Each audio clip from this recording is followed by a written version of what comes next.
As the agitation for the creation of Anioma states continues to expose sharp divisions among federal lawmakers, some stakeholders are calling for greater alignment among stakeholders, including traditional rulers, on the proposed creation, as the process gains momentum at the National Assembly, with disagreements emerging over the proposed location of the state's capital and the broader implications for the Southeast's long-standing demand for equity in Nigeria's geopolitical structure.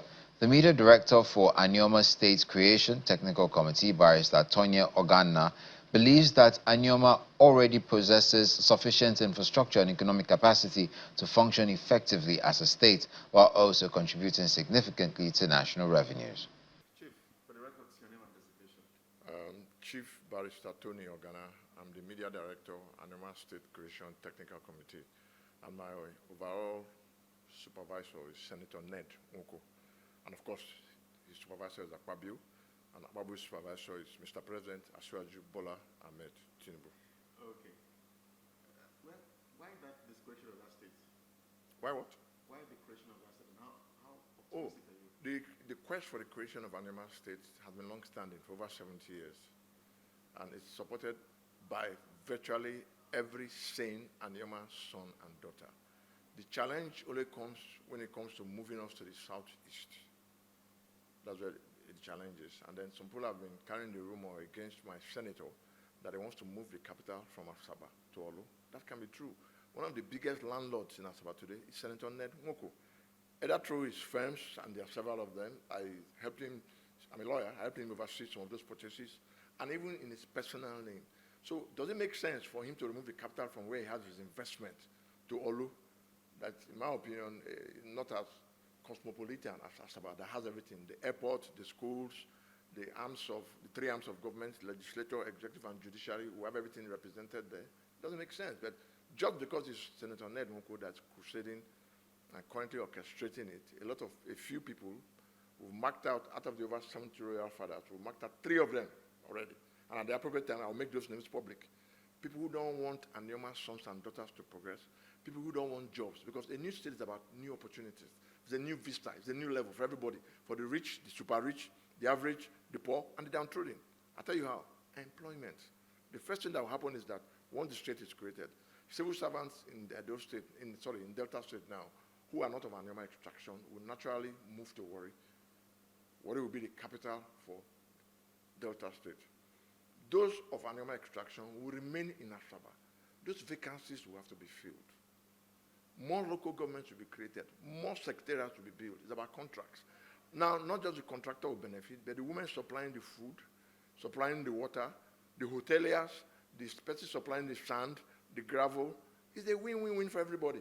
And Asiwaju will take the credit. APC will take the credit. The Igbo nation will now have 6 states like every other geopolitical zone in Nigeria, apart from the Northwest, that has 7. So there's nothing to fear.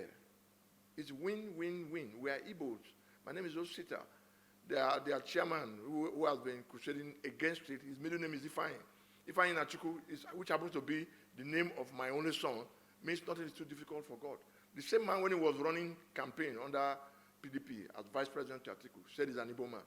But now, because Senator Ned is the one leading it, he's no man Igbo man. So come off it. How optimistic are you that you're going to get this state? Because you say you've been there for almost 70 years pushing this cause. How optimistic are you now? We have now been closer to it. Indeed, I can smell it. And I'll tell you why.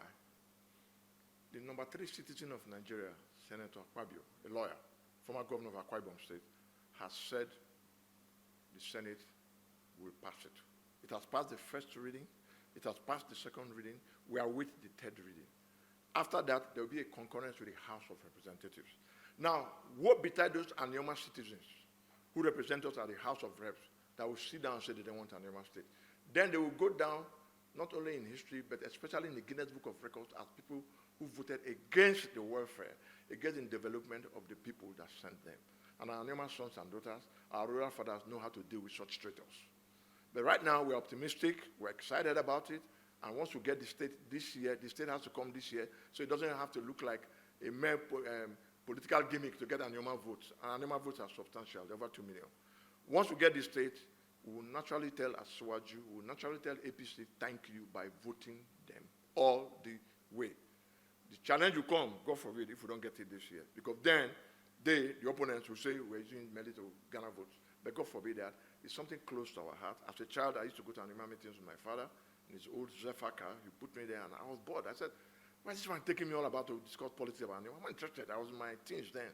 But now I know why. Now in my 60s. God was preparing us for a time like this. And we stand with Ned. As long as Anioma is concerned, the grassroots stand with him, the market men, the market women, the students, the Okada riders. And to some extent, Ned has committed suicide because he's elite. But his brand of politics is different. He's the only politician I know that you can see without an appointment, that you can call. Even at 12 midnight, Ned will take your call. The first time I went to his house from his gate in Juboko, which is next door to my town on Chuboko, on Ubo, I went from the gate to his bedroom. There was no security escort, there was nothing. He had never known me, nothing. So why are the lawmakers divided on this question of Anioma? Because they are nervous that if Ned takes the glory and Ned decides to contest for governorship, which I know he will not, they will lose relevance. Their structure will disappear overnight. That is the fear. But if they are truly popular with the people, doesn't matter even if a new state is created. If a new state is created and you are popular, people will vote for you. It's just that the state comes. The credit will go to Senator Ned Mune Nwoko, who is both the Moses of our time, the Joshua of our time, and the Caleb of our time. He will take us into the promised land. And we have APC and Asiwaju to thank.